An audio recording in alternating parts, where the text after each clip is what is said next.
Oh, crap beans. Ladies and gentlemen, we're crapping beans here today. Where's that accent mic gonna go? Where's that red one gonna go? Oh. How about up here? Oh, no, wait, hold on. It can't.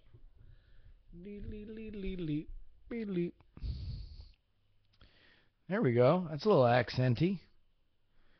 Let's go 02, 08. Shave it.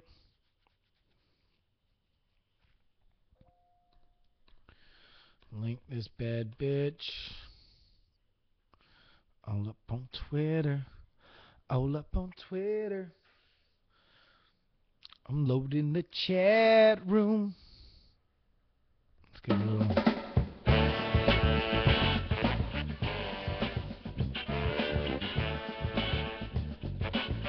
Hello, is this working?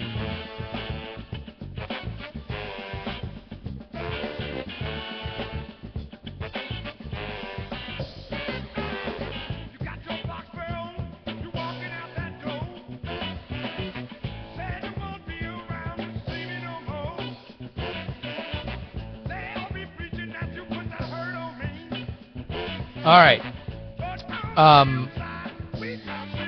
Raise your hand if you're on the East Coast and are affected by the snowstorm.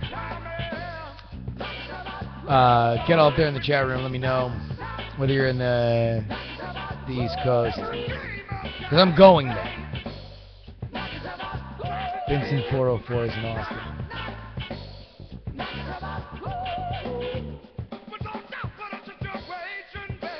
Rabbit Badger says, I look different every day. Yeah, I'm the Little Kim.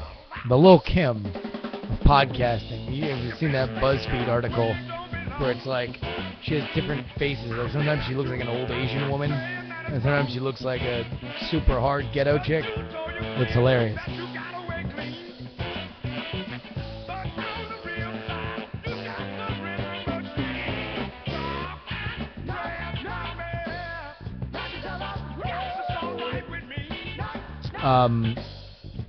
Man. You know, to be honest, I don't really know exactly what we're talking about here today.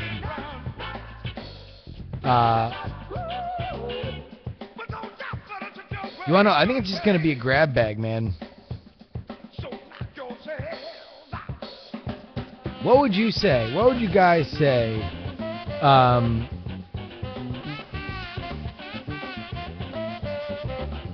If I just went, I'm swinging on your vines. You guys are my co-hosts today. I'm going to rely on you guys, all right? The 35 people that are here right now, more than anybody else. There are going to be some people that are coming later, but I'm just going to rely on you guys. And you want to know what? You're going to be my producers today as well. You're not just the writing staff. You're going to be the producers. So I'm going to keep going until I start seeing a majority of people saying next topic. R.G. Bradbury says, sounds like a recipe for disaster.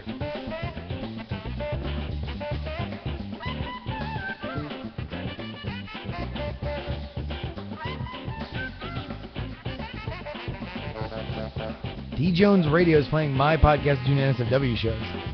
I don't know if that's legal for NSFW shows, but it's legal for this one, because I own it, and I don't give a fuck.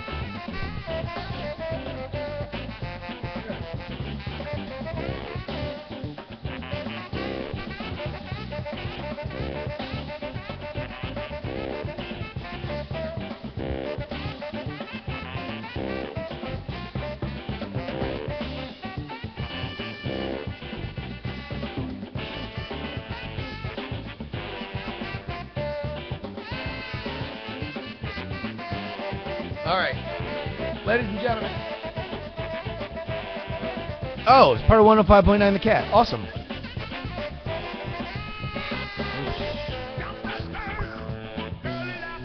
I like this. Blazing saddles. Oh, that's good. Here, I can actually sit. Awesome. Yeah. Oh, God, this is the best. Why have I never done this before? You need to see the reflection of the Doctor Who thing over there.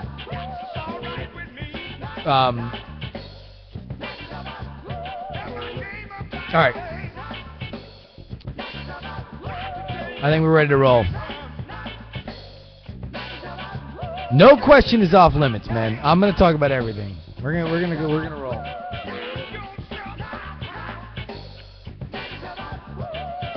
All right.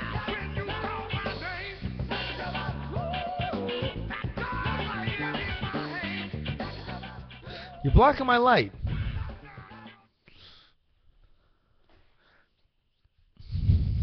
All right, here we go. Oh shit. Quick time.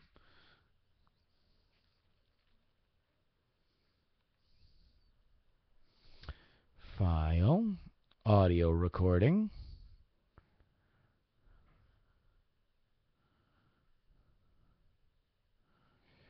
All right, guys. I'm gonna go ahead and ask you. You guys have a choice.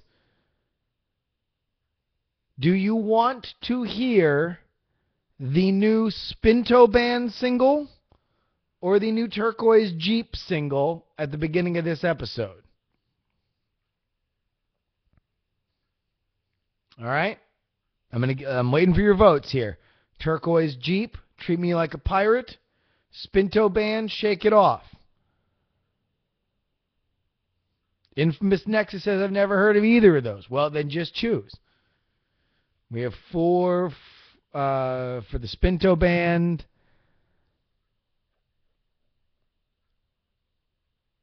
All right. Looks like we got majority Spinto Band. We're going to play the Spinto Band then. Ladies and gentlemen.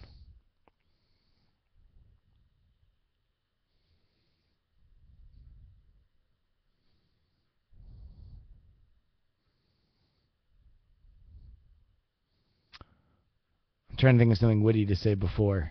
I don't know what it is. Because I really haven't heard this track much. All right. Here we go. This is a song made by and enjoyed by nearly exclusively white people.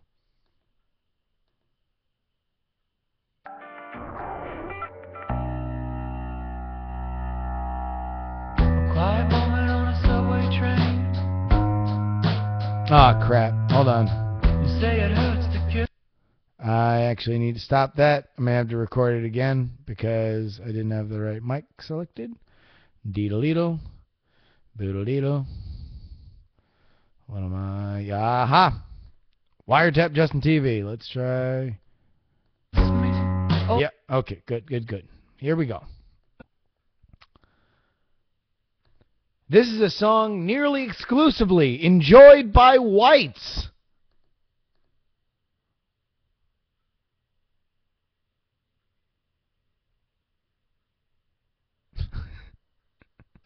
No, it's not playing.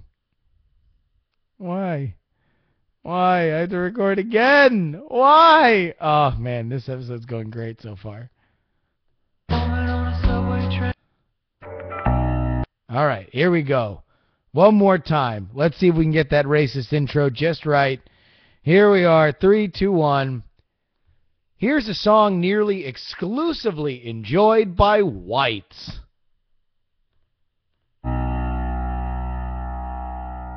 Quiet moment on a subway train.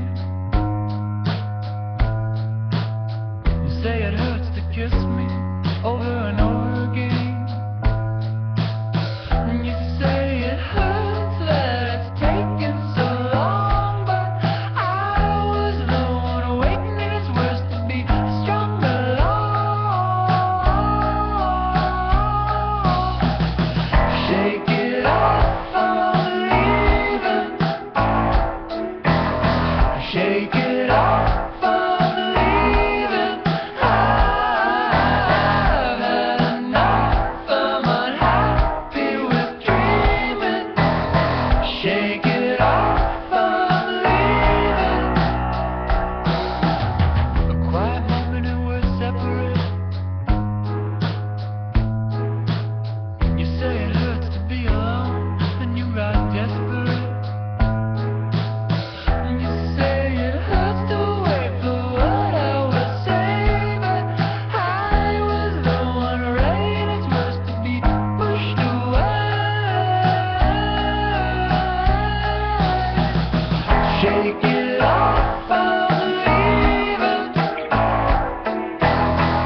Oh, no.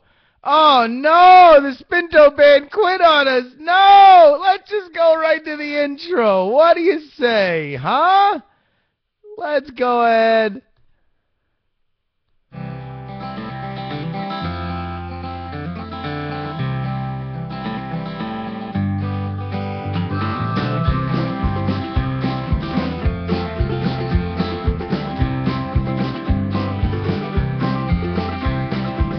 On the day that we met on the internet, I asked her for a photograph.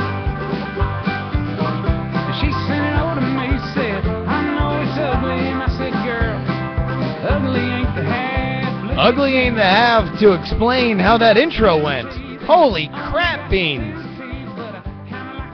Coming to you live and direct from Oakland, California. My name is Justin Robert Young. This is the JuRY live stream / podcast / audio festival for your ears, where we always win the blue ribbon in bullshit. Folks, we skipped a week. 1 week gone, and we are now back. I'm doing it on a special day. Normally I do the recordings on Saturdays. Today I am doing it on Friday. And you might ask yourself, if you have an inquisitive mind, why, Justin, why are you doing this a day early? And the answer is that I am flying into the mouth of White Death. Yes, ladies and gentlemen, the blizzard that has surprisingly took the East Coast is also mucking up my cousin's wedding, which is set to take place on Sunday in Queens and Long Island for the service and reception, respectively.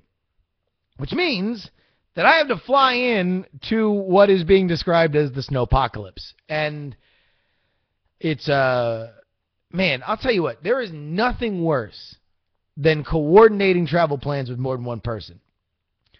There is really, I mean, like, and I know it's easy to throw around hyperbole about stuff, but I will guarantee you that the Holocaust was planned by more than one person, because it was that bad. It was that bad.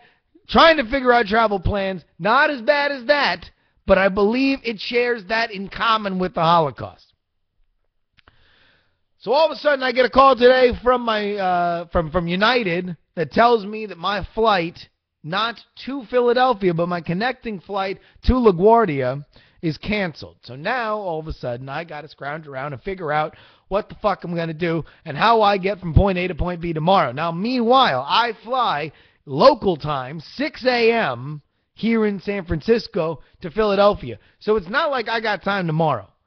Ain't nobody going to be helping me. Ain't nobody got time for that tomorrow, okay? I will be in Philly. I'll be in Philly for however long it takes me tomorrow to get to a train station and then eventually get to New York City. That's the plan now. But to get there, to get to that point, a relatively simple point, I had to be on the goddamn phone with my mother and brother, just going over a million different iterations of telephone game on exactly what the fuck we were going to do. And I don't know if anybody else can sympathize with this, but especially after you travel a lot by yourself, the idea of putting in somebody into this already complicated and stressful process is the worst idea in the world. So, Zombie Jesus here, he says, will the train even be going there? There's a lot of trains that are being shut down. Well, here's the point. I don't fucking know. But I certainly hope that at some point a train runs between Philadelphia and somewhere in New York City to which I can take a cab to go to my cousin's wedding at 3 p.m. on Sunday. Ernie 2005, you should take a Tauntaun to work. Fuck, I wish I could. Oh my God. Never in my life is a Tauntaun more of a delightful option. I don't care how bad they smell on the inside or the outside. And I don't even mean inside like when they cut him open and sleep in his guts. I mean the inside like his soul. That Tauntaun can be a racist. I don't care. I'll ride a racist Tauntaun. That's fine. Judge me. I don't care. Imagine that. Tauntaun is like, you know, I mean, I guess you had to have like telepathy or something for the Tauntaun for you to really see inside its soul. But like, let's say like Luke is like, he's on the Tauntaun, he's using the Force, and you just hear someone say something about Mexicans, and he's like, what? Are there even Mexicans in the Star Wars universe? And then you realize it's the Tauntaun. That'd be awkward. That was probably in a deleted scene. I hope they do that in one of the new Star Wars standalone movies. You just have a whole thing about racist Tauntauns. All right, ladies and gentlemen, here's the big fat hairy deal. Today, on this very special edition of the Friday Grab Bag edition of JuRY, the podcast, I'm going to be relying exactly and exclusively here on the chat room. If you do not watch this podcast being recorded live, then do me a favor, friends. Go ahead and sign on up on Twitter for my account, at Justin R. Young. You're going to see all my ramblings. You're going to be able to keep up with all the horse shit that I do in life. And more specifically, you'll be able to know when I'm going live with this thing. Normally it's Saturday. Today it's Friday. So, I am going to rely on everybody here. I'm just going to look for topics. Everybody, they've been instructed to post topics for me to talk about, and I'm going to swing like those, like vines in the jungle, baby. We are going to roll through everything. So, Ernie 2005 says, my opinions on the L.A. cop ordeal. I do believe that what he is talking about is that right now there is a man who has yet to be apprehended by the authorities who has made it his stated intention to murder members of the LAPD. He's ex-military, as far as I can tell by following the stories. And there seems to be a few very, very interesting takes on this story. Number one, there's the social media take. We have never in our lives had more access to the opinions of infamous people than we do right now. Of course, this is because we've never in our lives had more access to the thoughts of all people. We can all share stuff. We can all put together Facebook pages read by two people until we do something, then it's read by fucking everybody. Midzula correcting me, he's former LAPD. So he wrote extensively a big fat hairy manifesto about what he believes in and what he's doing, and he's named names of people that he's going after.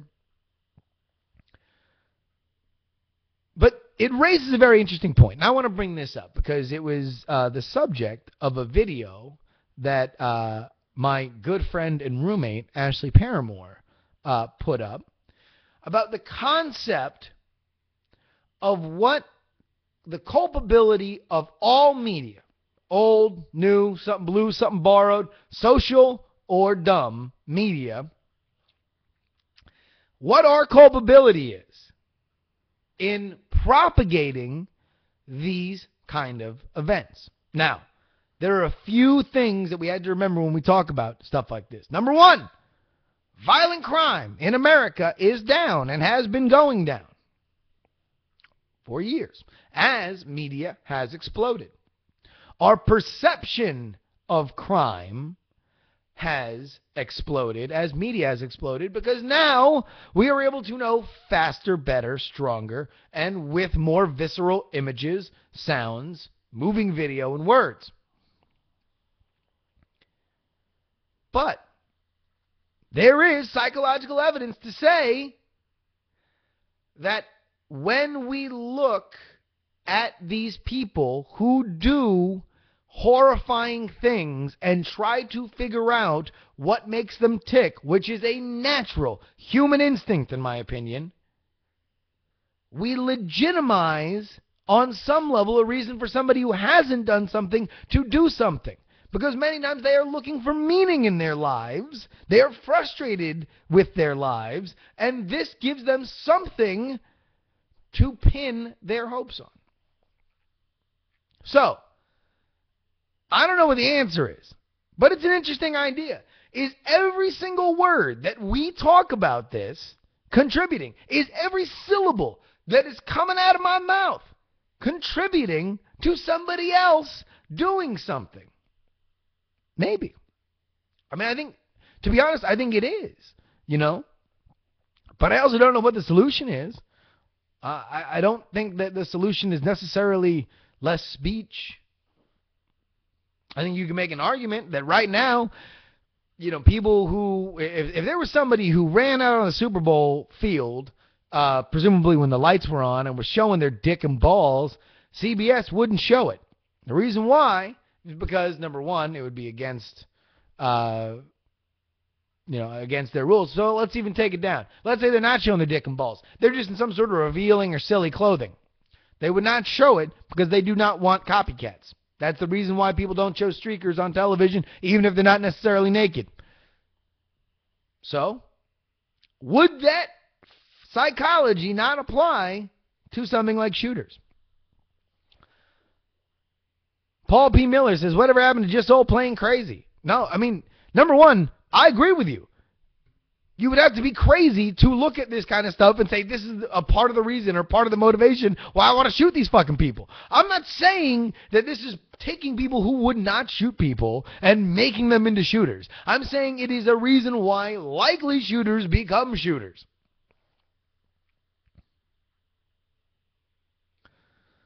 Zombie Jesus here says, what about the cops who are running around just shooting people not even matching his description? That is barely being talked about. Well, I don't know. I mean, to be honest, I haven't read much about that, so I'm barely going to talk about it. All right, ladies and gentlemen, I am ready. Ready for another topic. That was a weighty one. We started off. This is like when you're really trying to work out, so or like a baseball player, put like that weight at the top of his bat, and take a few big swings with a big heavy bat, so when he moves a light bat, it feels lighter. I feel like what we did now. Let's get something a little bit lighter. In fact, I just saw, Medzula, all right. Who would you cast as young Han and young Lando? Now, what he is referring to is the fact that there were many rumors that came out this week about what the plans for the Star Wars universe is. And now, again, I feel like at some point, because this fucking week of NSFW show was all about going back into the archives to find Justin making a goddamn fucking fool of himself, saying that Romney was going to beat Obama by 5 points in the general election, and how I owe Brian Brushwood and Massaworm, C. Robert Cargill, the author of the forthcoming book Dreams and Shadows, that I owed each of them a steak. Now, I wish someone would go fucking back in time and pull me and Andrew talking about, or I think maybe I was on this very podcast. I think I was talking in one of the live streams about what would happen if there was a new Star Wars and how it would consume the media cycle. It would be an absolute boon to every site that runs movie rumors. It is like striking fucking oil, because they can literally put Star Wars in any headline and all of a sudden, boom, it's the biggest thing on the planet. It would be like, I run iTricks.com, which is a magic site. It would be as if the most famous person in the world being a magician, Harry Houdini, came back to life, and now there was a thing that they wanted to clone Harry Houdini, and they successfully cloned Harry Houdini. My website would be infinitely not only more popular, but also more profitable. This is exactly what is happening to new Star Wars movies for fucking movie websites.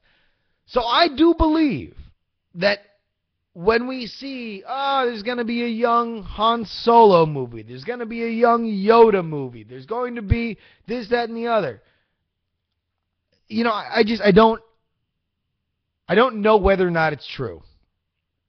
But I do know that it would be very easy to have somebody with Disney card to tell a movie site, we're really thinking about, we really, really, really want to do a Yoda movie. And that being enough for them to run it, because all they need is to satiate whatever their own journalistic integrity is before they put that out there. And that can be, that can be big and small, great or tall. Like, there ain't no standard there. Like, you can just say, I heard some motherfucker talk about it. Boom! Fucking 250,000 hits in 3 hours. So who would I cast I think we went through a lot of this. I don't know about, young actors are hard because by and large they're probably going to go with somebody more unknown. And you look at like Chris Pine before he got cast as Captain Kirk, and all I knew Chris Pine from was Smoking Aces. He played one of the Tremor brothers in Smoking Aces. I remember liking him as one of the fucking psychopaths in Smoking Aces, but I didn't know him except that like he stuck out on screen to be like, yeah, that motherfucker's definitely Captain Kirk. So I don't know. I think the most interesting one that Andrew brought up was Matthew McConaughey. Matthew McConaughey, I think, would be a very interesting Han Solo, but I think that would be more Thrawn trilogy, older Han Solo. But I think that would be interesting. I would like that. People are saying he's too old. That's what I'm saying. It had to be after the OT. And then, I don't know, Lando. Everybody immediately says Donald Glover. Donald Glover is a great actor, but I don't know, man. Like, Donald Glover's kind of got, and this is only what we've seen of him, but he has a bit too much of a manic energy for Lando, man. Like, Lando's laconic. Laconic. Would that be a good word? By the way,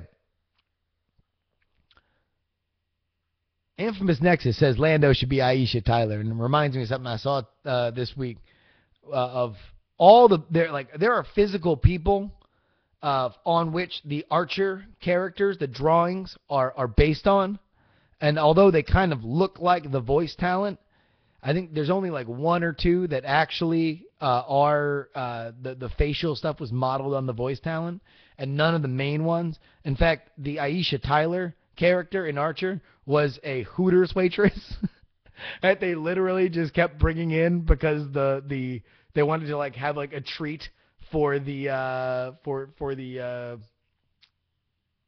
not the authors, the illustrators.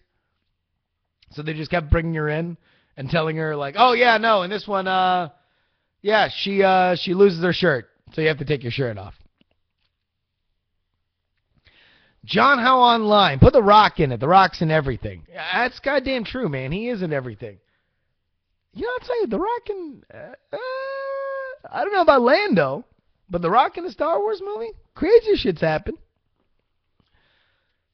I guess here's my point about the Star Wars movies. Number one, I'm fucking really excited they're Star Wars movies.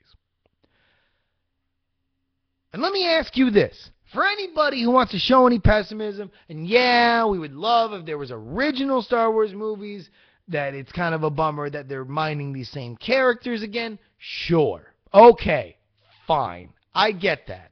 However, are you telling me that if you could say there is a 1 in 6 chance that any of these Star Wars movies is going to be great, okay? Not good, great. 1 in 6 chance, roll of the die, that this is going to be a great Star Wars movie. Are you not excited to see somebody take that fucking chance?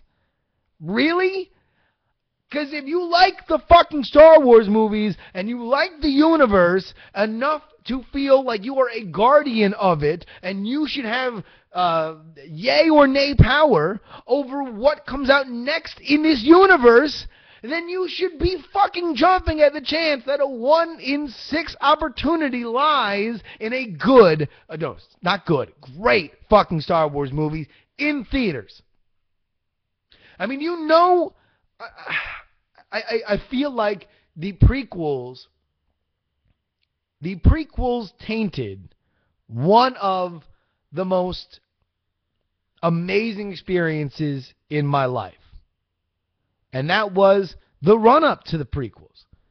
I mean, the excitement that was there for the idea of new Star Wars movies was among the craziest things that it's ever happened to me. And this is Star Wars for me. I was I was born into, culturally, by the time I kind of became aware, I was born the same year Jedi came out. So by the time I started giving a fuck about stuff like that, it was the dark side of the moon for Star Wars stuff. Like Brian's fond of saying, there was a moment in time, hard as it might be to believe, when pre-internet people were like, hey, remember Star Wars? That was good. And then all of a sudden, it went away. And then, you had movies like, I think Kevin Smith gets a lot of credit for Clerks, being something that the idea of obsessively fucking talking about Star Wars, that's been something that has become a big part of our culture. Huge part. Just ask Reddit. Put Star Wars on it. That's the final stage of any meme, is add Star Wars. And then the prequels came along, and it was just like, wow, it begins again. And even as shitty as those movies were, and let's make no bones about it, they were soul-suckingly shitty. They put a straw into your soul and sucked everything out until you were nothing but a withering husk that was literally blown from the theater by a fan.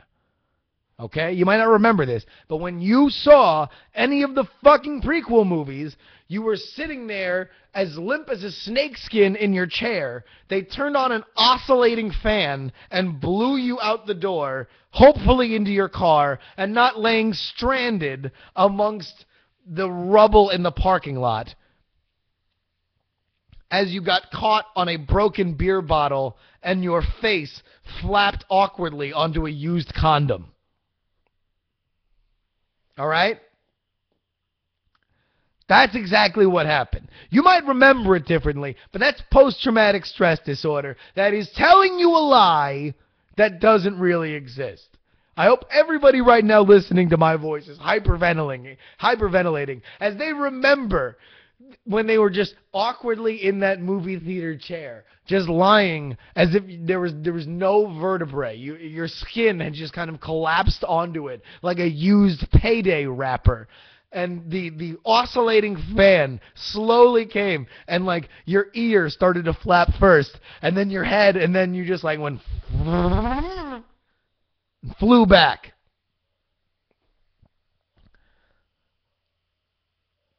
I didn't actually believe it was a shitty movie for months, and then I actually kind of had this horrifying, I was really molested moment when I was talking to a friend. This is in high school, about the forthcoming movie, and I think it was about the DVDs. I forget what the conversation was specifically, but he was talking about the original trilogy ever coming out on DVD, and he's like, well, they're not going to come out until after the first movies come out. And I'm like, oh, that's a shame, because Phantom Menace sucked.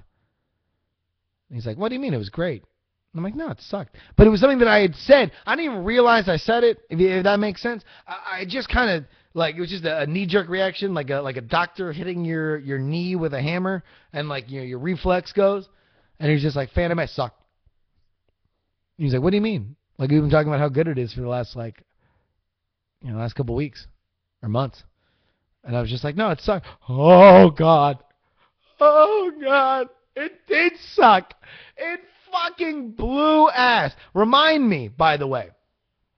I know I have it somewhere. I will read to you on this podcast I wrote a movie review in my high school paper just blowing up how awesome the Phantom Menace was.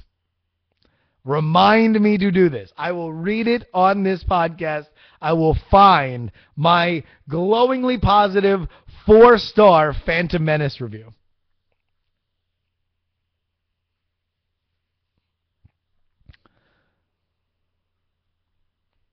Mitsula says, okay, JuRY, so you have a one-half platonic kid. Do you even show said child the prequels, or do you pretend like they never existed? I'll do you one better, Mitsula. I got a little brother. He is going to be 7 years old this year. And It's about time for Star Wars for that kid. It's about Star Wars time. I kind of feel like I don't want to pretend like they don't exist. But if that's something that he finds on his own, he's going to find it on his own. You want to know what? Because my goal is to get him interested in it. And if I want to get him interested in it, I'm not going to show him bullshit. All right? Like, that's just the end-all, be-all. You show him the 3 movies. And then all of a sudden, if he's like, oh, wait, I heard there were other movies. I'm like, all right. I mean, like, you can watch them. That's fine. But don't fucking come to me and be like, Star Wars sucks because of this. Because I didn't fucking show you that. Now I'm getting angry. I'm getting angry at my 7-year-old little brother. I'm getting very defensive right now. You didn't fucking ask me. The fuck? Come on. Get out of here with that. You watch it on your own time, okay? Infamous Nexus. Show them the Star Wars prequels, then the Christmas special, and then tell them that it's the only Star Wars that exists. My favorite, Matt and Beth, who I visited, they're my old roommates from Hoboken, New Jersey, and Matt specifically had his favorite, his parenting tip, that if and when they have a child, they're going to give the child 1 pair of underwear, and if the child asks why, they're going to take it away, which was my favorite parenting tip of all time. All right. So I think we've all, let's go ahead and get a next topic here queued up. Go ahead and throw your topics there in the chat room. But let me just sum up. New Star Wars equals new Infinite Promise. It seems as if we have good people in place to steward things along. And more importantly, we have a blueprint. Disney has done this with Marvel. And thus, we can hope that they do it with Star Wars. Yoshioni says, are you getting gray? This is actually a topic that I thought I would actually... I've been thinking a lot more about YouTube. I think I might do a YouTube channel. I don't know. It's just a matter of having the time. And also, I want to get the online ethicist thing off the ground. So it's hard to kind of donate the time to it. But I wanted to do a video about going gray. I started, if you are not watching, I am right now pulling back the floppy elements of my hair to reveal that in my temples, I am certainly going gray. And this is something that has happened since about a little, like, past the midpoint of my 20s. Midzula says, that much travel takes it out of you. Wasn't the travel. Did happen before the travel. And to be honest, I don't even really think it was stress all that much. It really is primarily happening in the temples, although it is kind of coming in a little bit salt and pepper in the top of my head. But it was something that caused great fucking anguish in me on something that I really don't pay a whole lot of attention to, which is my personal appearance. I genuinely really don't care all that much. Like, I've got a reputation as being the beard guy because I very often have a beard, but it's not because I find the beard to be cool or look particularly good. It's just that I like the beard as a option opposite shaving, which would require doing something. I haven't had a whole lot of jobs that have required me to shave, so I don't. That's just kind of where I'm at as a human being. But all of a sudden, when I started going gray, it was a different thing. Because, that is one of those things where, on your body, when that turns off, it doesn't turn back on, Like, it just absolutely, you're gone. There's going to be no more, till the day I die, there's going to be no more brown hair sprouting up here on my temples. If I want it to be brown, then I have to dye it. Which, by the way, I did. For about a year, I dyed my hair. I went to a friend of mine who was going through barber school. I mean, I guess I don't know what exactly the school would be called. He was going there to be a barber,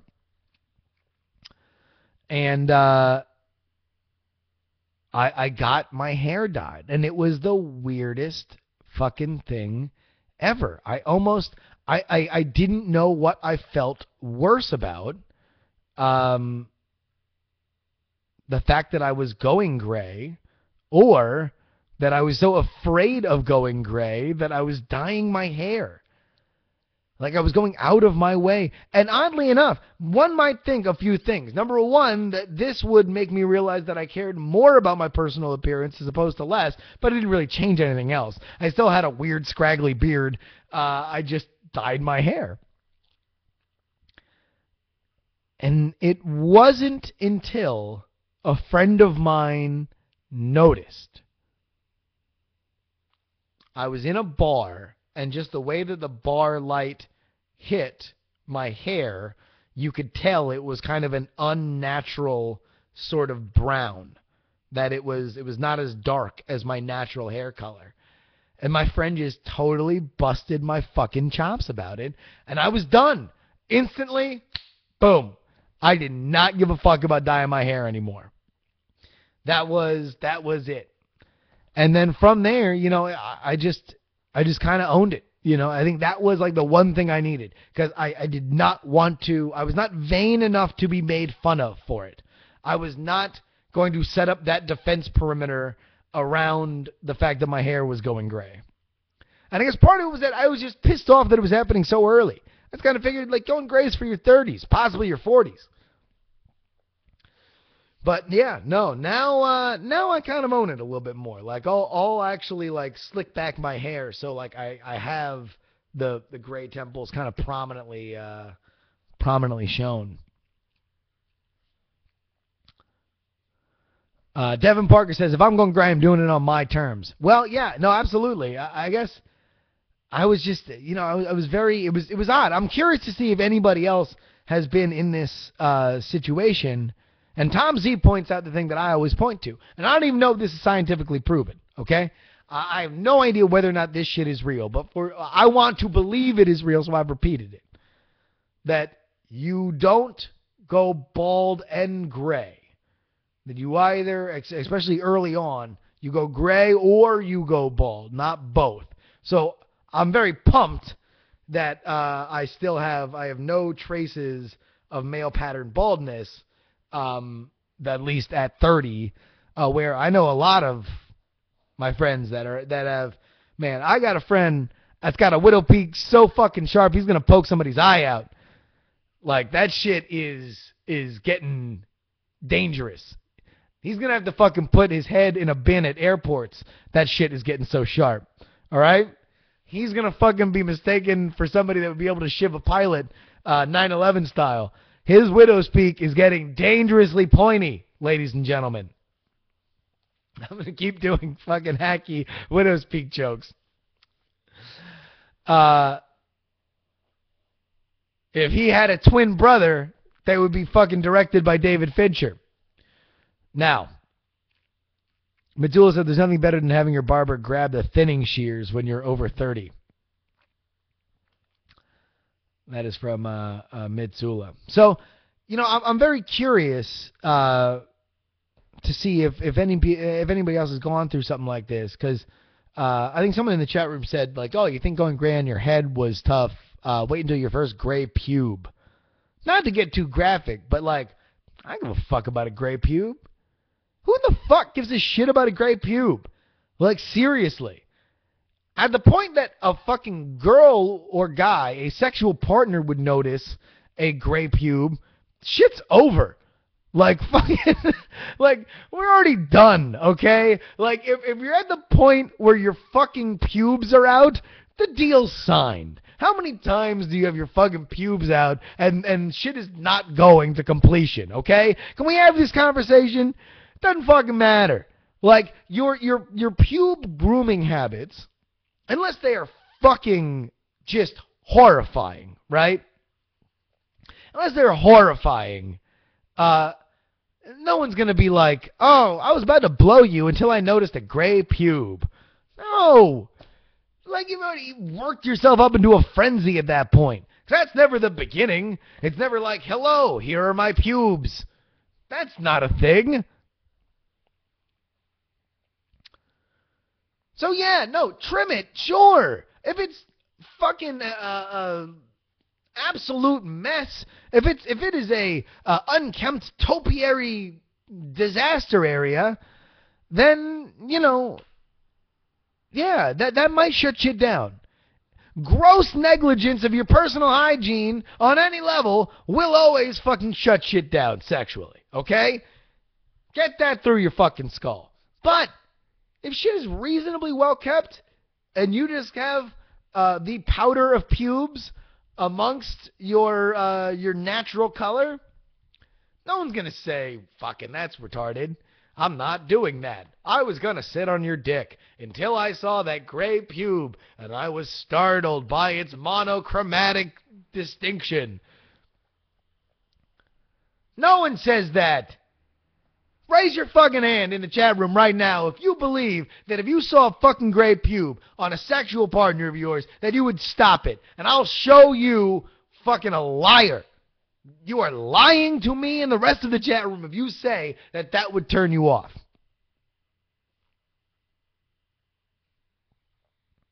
Infamous Nexus says, I wouldn't stop, but I might need a bucket for the vomit. Shut up. Shut up.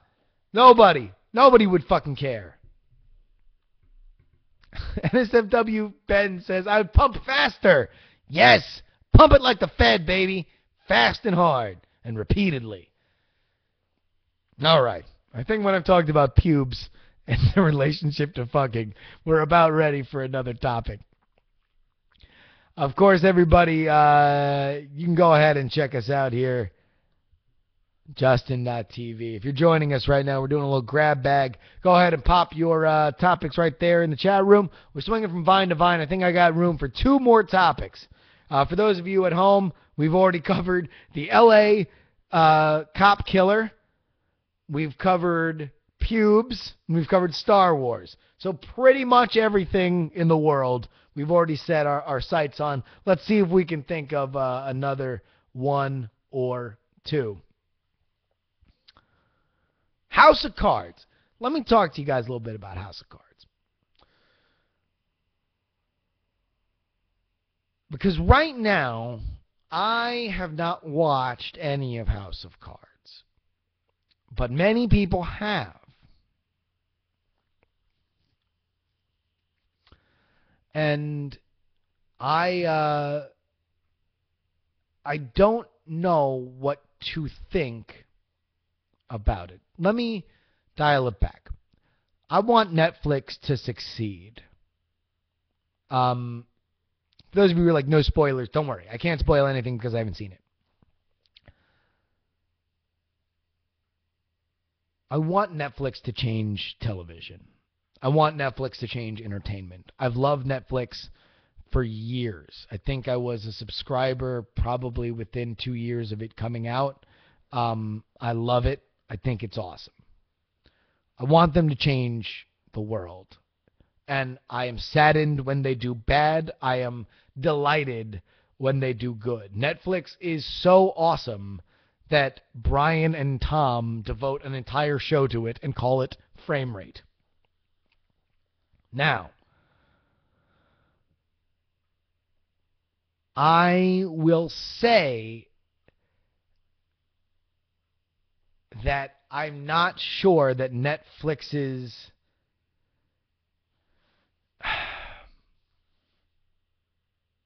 Yoshioni, it gets to where my split in the road is. Justin, the mode of mandatory time slot for each episode is over with. And that's where I don't know whether or not I'm right or wrong. My instinct is that Netflix is a subscription service. The way that you generate a subscriptions from content is by having content that people talk about. It doesn't matter how many people watch it. It matters how many people talk about it, because you are only ever concerned with people who are not subscribers. HBO has made a living greenlighting and producing shows that are little watched, yet much talked about. Please see Wire the Girls, Deadwood. Shows that are not huge hits in terms of by the numbers. But you want to know who watches them?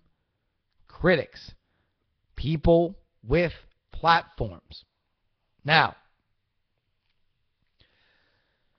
here is my conundrum. I believe that the way to drum up the most possible publicity for anything is to release it week by week. You have a whole community of television sites that recap stuff week by week, talk about it week by week, and if you have 12 episodes or 13 episodes,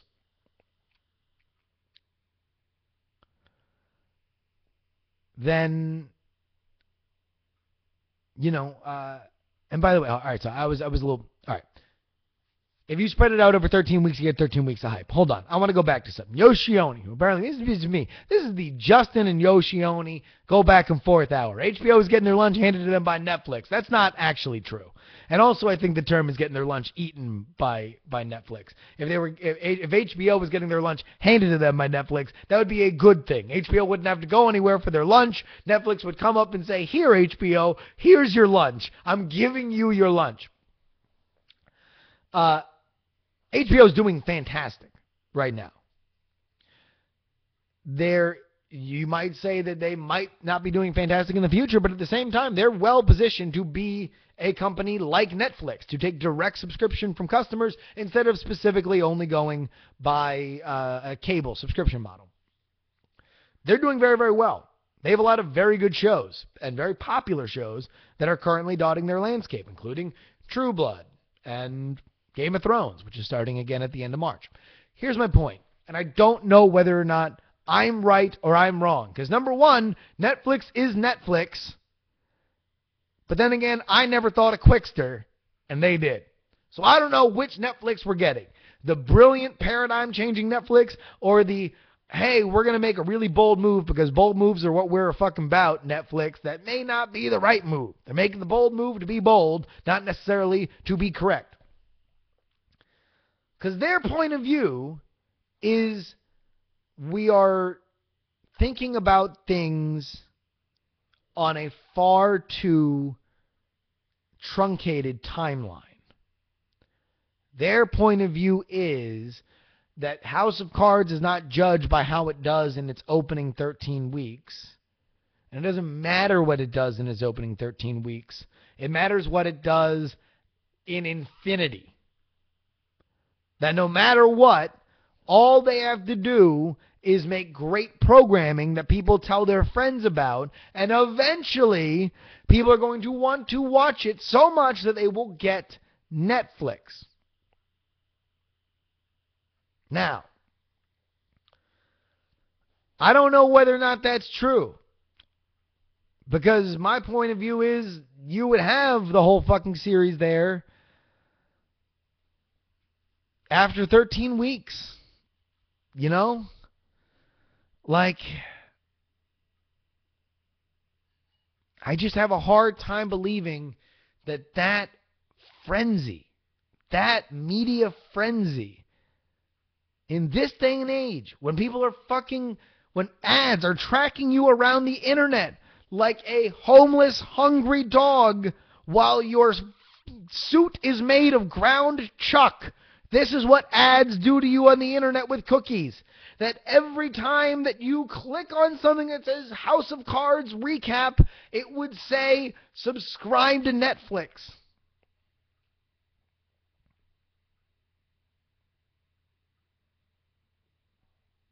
I don't know if passing up on that is the right move. Pete Delahanty says, I'm sure Netflix did a crap ton of market studies to figure out if it was better to release it in parts or all at once. Number one, I don't know the answer to that. I don't think anybody knows the answer to that, and I haven't read about it. And number two, they feel secure in it, but they felt secure in Quickster. They thought Quickster was the way to go. They thought that the fucking name Quickster was something good. They didn't think to secure the Twitter. We can't just say that Netflix is going to be right. I hope they are. I absolutely hope they are. However, I don't know.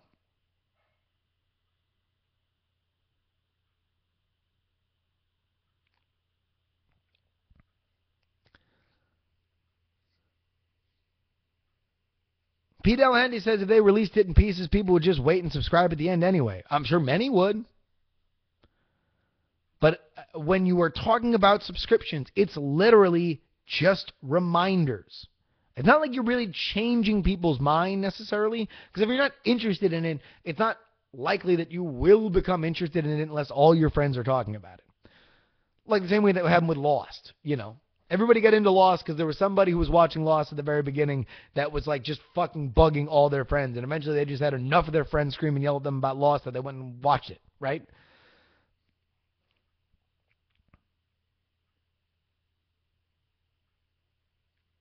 Infamous Nexus says Nexus viewers are like binging on TV, but that doesn't necessarily mean viewers or new viewers and viewers that stick around and talk about those shows constantly. No. I mean, it doesn't. But here's the other one thing, and this is how I'll end on this very topic. So go ahead, and we're going to get one more topic down there. But here's how I'm going to end on this. What you are missing by not generating the gigantic hype about House of Cards is awards hype. I believe this absolutely and completely, because the way that awards hype builds up is by people who vote in these various academies deciding or hearing about things over and over and over again and watching it. And I believe that because the one thing that I think that Netflix and HBO, that Netflix does want to follow in HBO's footsteps on, is by completely eating everybody's lunch at awards. Because that's what helps drive subscriptions, is by saying, not only is this good, it's the best, and it is behind this wall.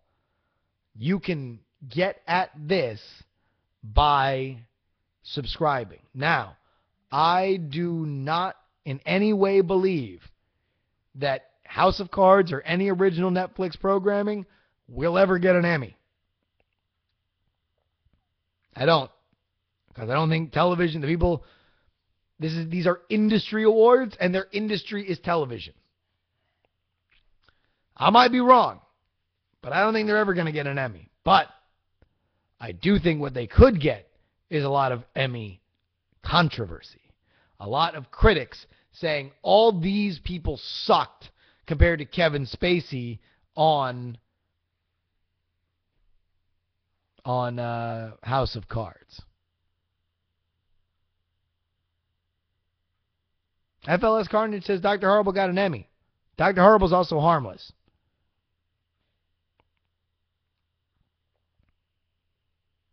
So,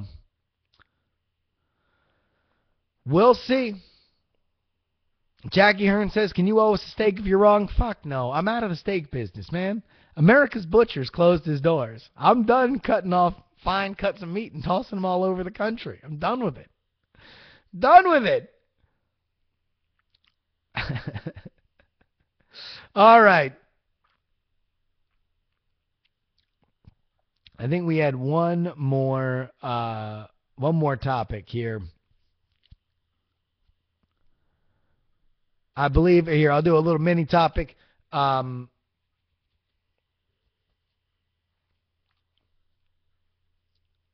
It doesn't matter if Judge Dredd is gay. No. Yeah, doesn't matter if Judge Dredd's gay, because it's not part of his character. You know, I mean, you can say he's gay. You can say that Dumbledore's gay. You know, but I don't really think it adds much. You know, it's like, does it matter that Han Solo's vegan? I don't know. Like, maybe, I guess. Does it matter that, Don Draper's foot itches? I don't know. Does it matter that Mickey Mouse has herpes? Maybe.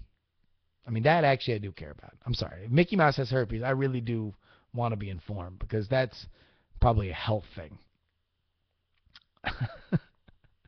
Does Mickey Mouse have herpes? Zombie Jesus here says only to Minnie. All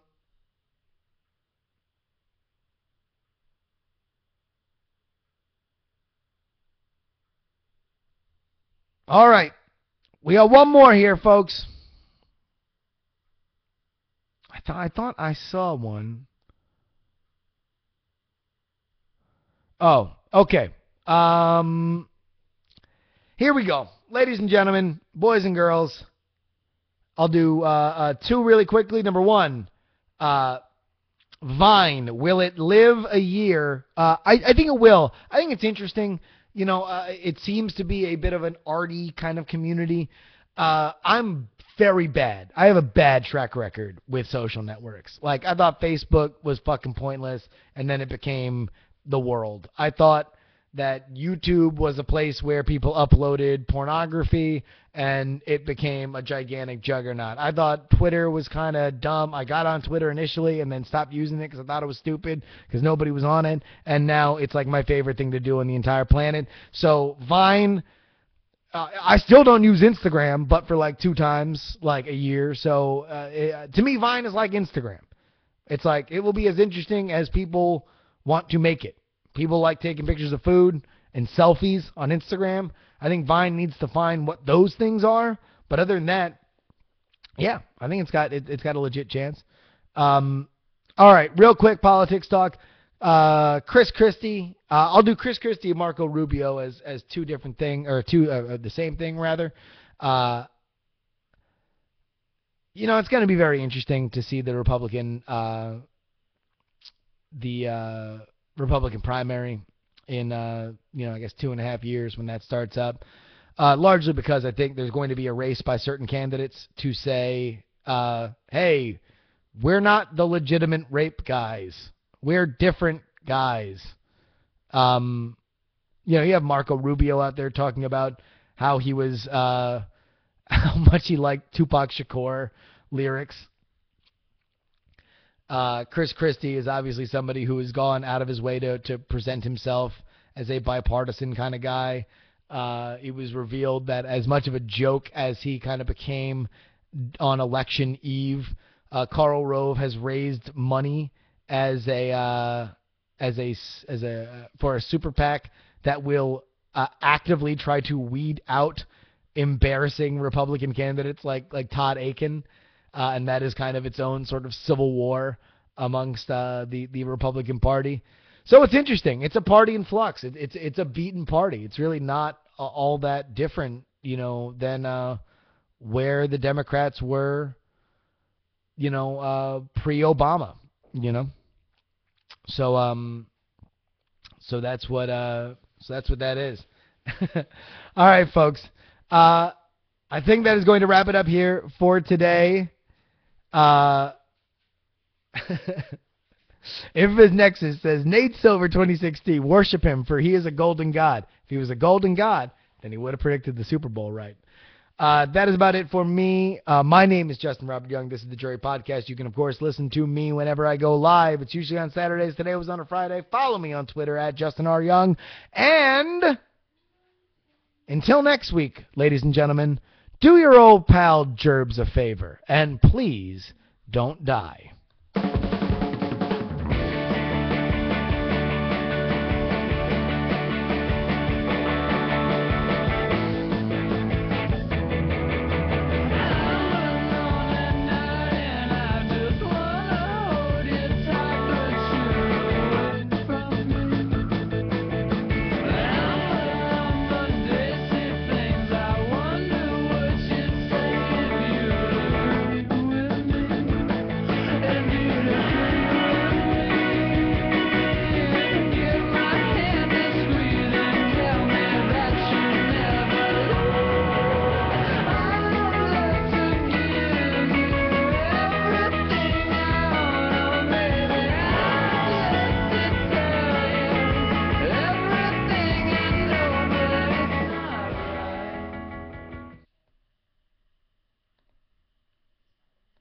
All right, everybody, I'm out of here. Survive the snow.